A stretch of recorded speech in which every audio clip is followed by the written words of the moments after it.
So Commander Monte Portillo, that's M-O-N-C-E, last name is P-O-R-T-I-L-L-O. I'm going to give a quick brief on the homicide we're investigating.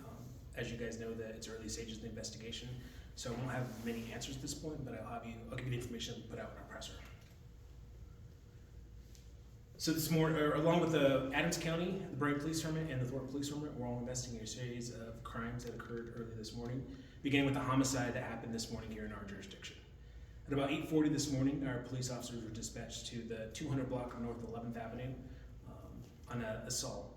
Our officers arrived there and found a deceased male of the age of 72 years old.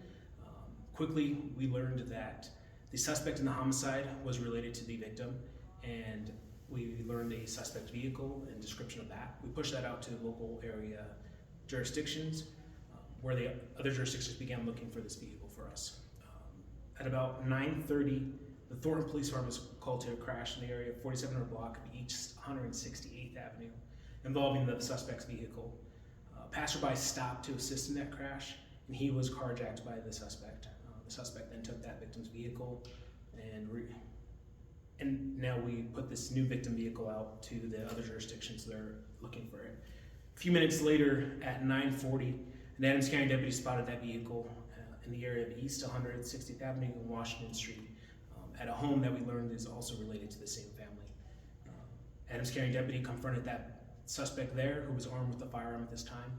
That suspect did shoot at deputy, and the deputy did return fire, resulting in the suspect's death. The deputy was not injured during this incident. The Adams County Critical Incident Team was activated and will be investigating the officer-involved shooting. Additionally, the Adams County Coroner's Office will be identifying the suspect and the victim from the homicide.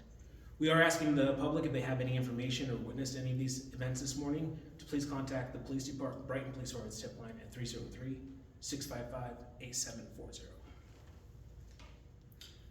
So the murder weapon, was that a gun as well? Again, I don't have that information at this moment. Do you have any information, because I think in the press release it said violent assault of the 72-year-old that caused the death.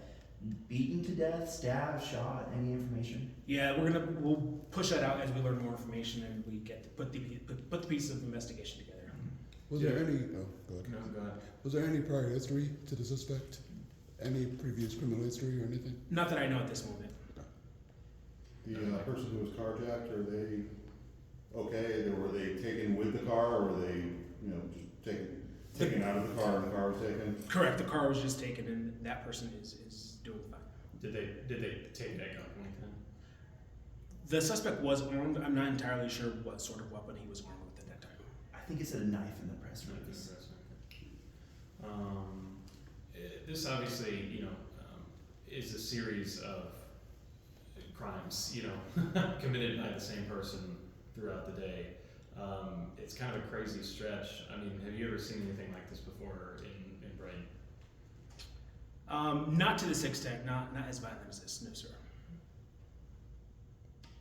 Did family give any indication, was the suspect having a bad day? Like, any information at all on that? Right, the information we did get early on in the investigation was that he was acting erratically. I don't have details of what that means or to what extent, other than he was acting erratically. Are you able to speak at all to just the collaboration between you guys and Adams County Sheriff and any other jurisdiction that you reached out to? Yeah, the primary, as you mentioned, the primary agents that are collaborating here are Adams County and the Thornton Police Department and us, that being that crimes happen in each of our jurisdictions. And then, as you know, the Adams County Critical Incident Team is composed of several agencies, or all agencies within the Adams County and the District Attorney's Office to handle the officer-involved shooting. And that cooperation like that, how big of a part does it play in something like this?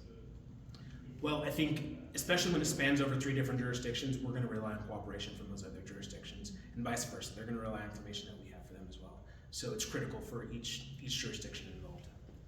And when we're talking about response, when I was looking at the press release, I mean, it looks like several minutes was when we found the car, then we found the second car. Can you talk to us a little bit about, obviously, urgency for any sort of a crime, but I would imagine urgency played a big part in this, because we know this is a person who already killed one person and has shown a tendency to be violent. Right, I think that is actually, it was very fluid and happened very quickly, right? From the time of our initial call at 8:40 to about, 10 o'clock is when within an hour, right? So 8:44 is when we first get the call in Brighton, and then 9:40 is when our deputies are confronting them with the firearm. So yeah, absolutely, it's very violent, it's very dangerous, and just really unknown at that moment, as we can see. And that's really all the information I have. It's very, like I said, it's very early in our investigation. All three agencies are working together to try to put it all together and hopefully share more information as that becomes available. Thank you. Thank you. Yeah.